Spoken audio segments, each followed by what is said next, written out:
भारतीय reserve bank का 2000 रुपए के नोट को बंद करने का फैसला देश की अर्थव्यवस्था की रफ्तार बढ़ाने में बड़ा रोल निभा सकता है। ये दावा स्टेट बैंक ऑफ इंडिया की रिपोर्ट में किया गया है। आरबीआई के इस फैसले को एसबीआई ने अपनी रिपोर्ट में कई मापदंडों के आधार पर अर्थव्यवस्था को सुपरचार्ज करने के काबिल करार दिया है।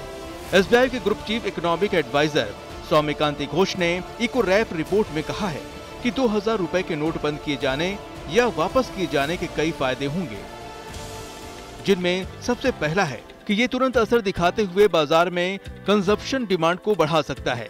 इसके अलावा इससे बैंकों के डिपॉजिट में बढ़ोतरी होने का भी अनुमान है।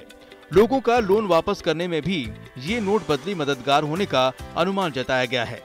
इसके साथ ही इससे बाजार में खपत बढ़ने और आरबीआई के डिजिटल करेंसी के इस्तेमाल को बूस्ट मिल सकता है। एसबीआई की रिपोर्ट में कहा गया है कि ये कुल मिलाकर देश की अर्थव्यवस्था के लिए एक बेहतरीन कदम साबित होगा।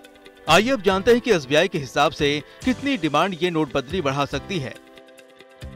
रिपोर्ट में दावा किया गया है कि देश के भीतर तुरंत ही 55,000 करोड़ की कंजप्शन डिमांड बढ़ने का अनुमान है। इसकी वजह यह है कि भले ही 2000 के नोट बंद किए गए हैं, लेकिन इनका लीगल टेंडर खत्म नहीं किया गया है। यानी बहुत सारे लोग अपने पास रखे हुए 2000 रुपए के नोट से खरीदारी करेंगे। इसके बाद बाजार में जिन सामानों की खरीदारी बढ़ने का अनुमान है, उनमें शामिल हैं गोल्ड, ज्वेलरी, कंज्यूमर गुड्स या होम अप्लायंसेज, मोबाइल फोन और रियल एस्टेट। वहीं पेट्रोल पंपों पर नकद लेन देन और मंदिरों में दान बढ़ने की भी उम्मीद है। इसी के साथ बैंकों में भी इस कदम से शॉर्ट टर्म में डिपॉजिट में 1.5 लाख करोड़ रुपए तक बढ़ने का अनुमान है।